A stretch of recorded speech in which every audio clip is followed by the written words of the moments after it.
ఒక చిన్న బాక్స్లో చాలా పెన్సిల్స్ ఉండేవి. అందులో ఒక చిన్న పెన్సిల్ పేరు పిన్ని. పిన్ని చాలా బాధపడేది. నేను చిన్నదాన్ని, అందంగా లేను, నన్నెవ్వరూ ఉపయోగించరు. ఒకరోజు ఒక చిన్న బాలుడు ఆ బాక్స్ తీసుకుని డ్రాయింగ్ చేయడం ప్రారంభించాడు. అతను పెద్ద పెన్సిల్స్ కాకుండా పిన్నీని తీసుకున్నాడు. పిన్ని ఆశ్చర్యపోయింది. నన్నే ఎందుకు తీసుకున్నాడు? ఆ బాలుడు చాలా అందమైన పువ్వు చిత్రాన్ని వేశాడు. ఆ చిత్రంలో రంగులు, ఆకారాలు అన్నీ అద్భుతంగా ఉన్నాయి. పిన్నీకి అప్పుడు అర్థమైంది.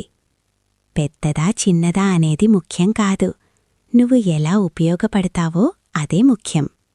ఆ రోజునుంచి పిన్ని సంతోషంగా మారింది. నీతి మన పరిమాణం కాదు, మన విలువ ముఖ్యం.